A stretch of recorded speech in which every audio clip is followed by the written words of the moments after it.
No, it's not right. They're making criminals out of us senior citizens who really just would like to have medicine to cope with day in and day out life. Let me say something. Through my time at the club, I've met one beautiful senior man. He's 80 plus and he had glaucoma and he could barely see. And when he used to come in the office, the first time I remember, he had to hold the jar up to his face because he couldn't see actually very far in front. About 2 weeks later, I'm actually exaggerating that, he came back with a beautiful smile on his face saying, "Look at this," and he said he could see because all he was doing was eating a cookie every day. And what a cookie does is release pressure on the back of the eye, which tends to start to heal.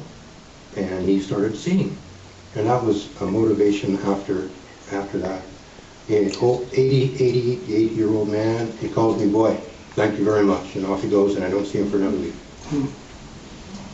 What's the status of the club now? You're closed, or you're trying to reopen? Or yes, we're trying to reopen. We're assessing the situation and taking care of members as best we can.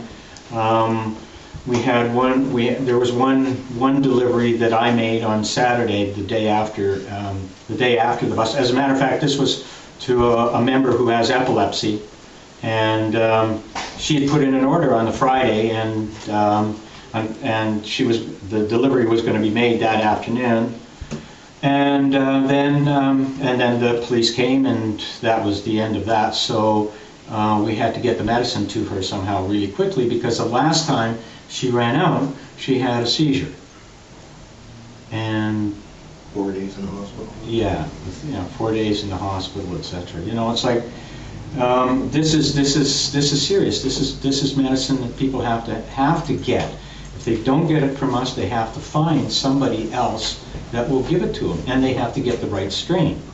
She went through a number of different strains trying to find the one that worked best for her. So that's the other thing. We provide a variety of cannabis strains. Anyway, so and the other thing I wanted to address too before I forget is S10.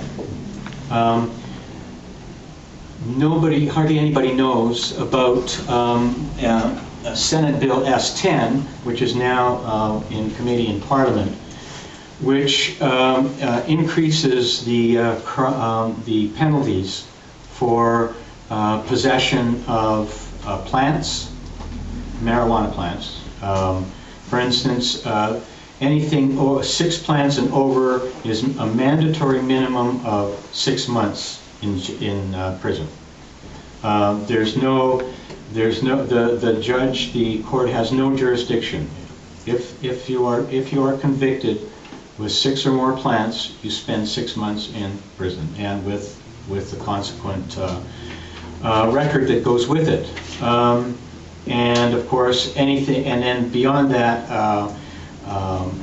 products such as cookies, and that's what Susan was referring to, selling or giving marijuana cookies or oil or salve or anything like that is a penalty of 12 months in prison. These are mandatory minimums. This is the war on drugs that has failed in the United States, that has been brought to Canada by the Conservative government of Stephen Harper.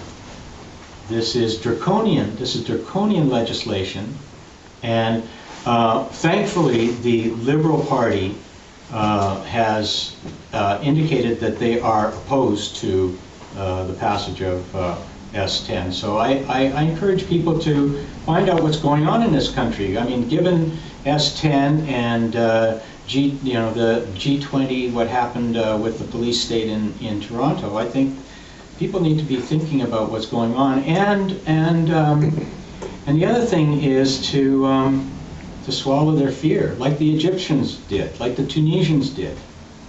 I think it's time for people to stand up and be counted, because they're taking this country away from us, bit by bit. Thank you, Ernie. I'd like to take the opportunity to thank you and Bill and Susan for being brave enough to speak out publicly and for providing this service that is much needed in our community. Can I ask one question, then I'm finished?